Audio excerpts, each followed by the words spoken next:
Demain, les Iraniens iront élire leur futur président de la République. Les candidats se comptent déjà par dizaines, mais l'un des plus sérieux, le favori même, c'est Bani Sadr, ancien exécutant des volontés de l'ayatollah Khomeini. Il a quitté le gouvernement d'ailleurs depuis 3 mois, précisément pour préparer sa campagne électorale.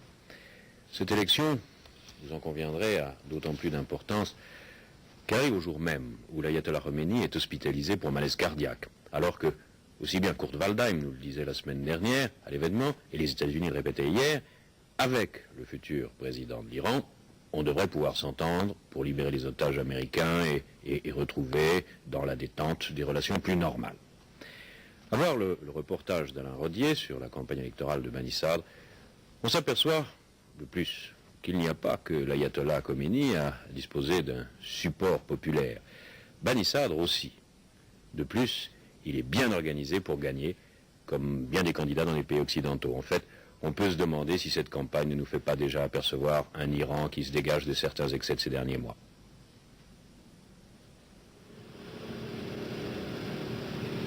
Le hasard existe-t-il en politique? S'il avait dû disserter sur le sujet, l'étudiant Abdelhassan Bani Sadr aurait sans aucun doute répondu non à la question. Car il émane de cet homme tranquille et peu bavard comme une certitude. La certitude forgée il y a des années d'être un jour le premier dans son pays. Ce matin, escorté par 2 gardes révolutionnaires à moto, c'est encore le ministre de l'économie de la jeune République islamique qui traverse la capitale encombrée.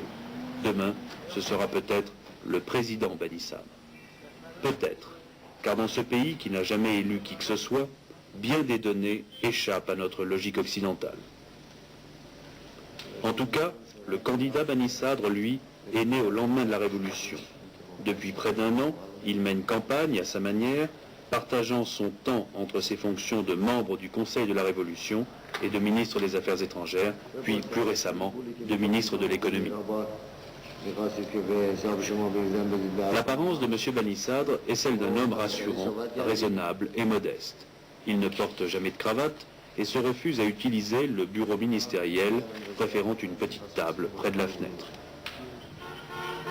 Depuis 1 an, M. Bani Sadr parcourt l'Iran pour tenter d'imposer son image, car l'absence de vie politique jusqu'ici fait des candidats à la présidence des anonymes.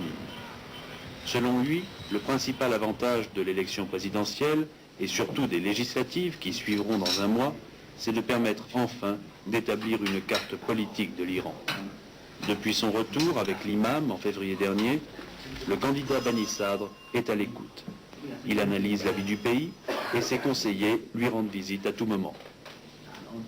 Ce matin, à l'heure du petit déjeuner, une personnalité religieuse lui parle longuement de la meilleure manière d'aborder les problèmes régionaux dans ce pays si divers, grand comme 3 fois la France.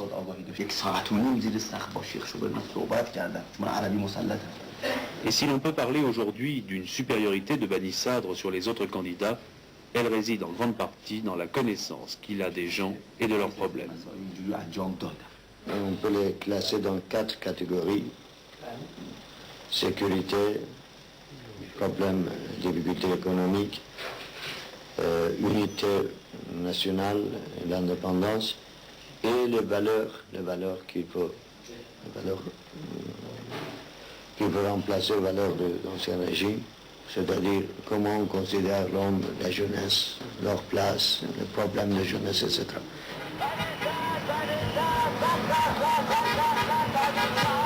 Pour mener sa campagne, le ministre de l'économie de l'imam Khomeini s'appuie sur une impressionnante organisation électorale qui tient à peine dans les 3 étages d'un immeuble.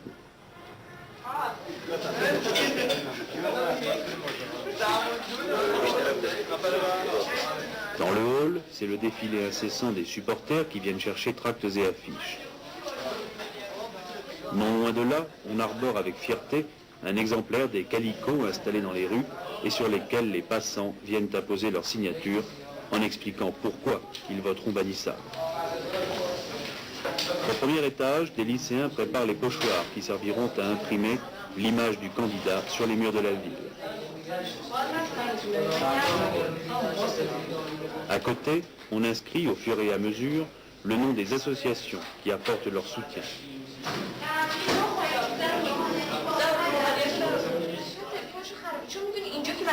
Au deuxième étage, un service spécial traite les sondages réalisés par les correspondants régionaux.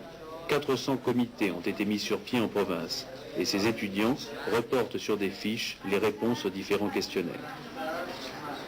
Bien entendu, certains ne manquent pas à Téhéran de reprocher à M. Banisadr une organisation qui paraît coûteuse. Réponse des responsables, tous ici sont volontaires.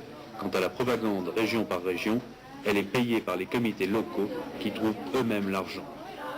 Quoi qu'il en soit, les résultats des sondages donnent une très nette avance au candidat Banisadr.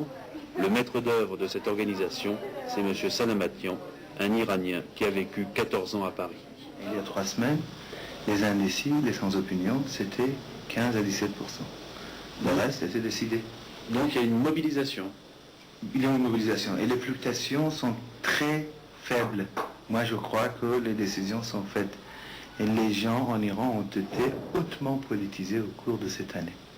On a dit pourtant qu'ils ne connaissaient pas les candidats. C'est pas vrai. C'est pas vrai, ils connaissaient bien le candidat.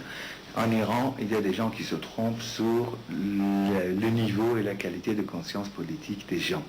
On a des schémas préétablis en disant l'analphabétisme, ceci et cela, mais ce n'est pas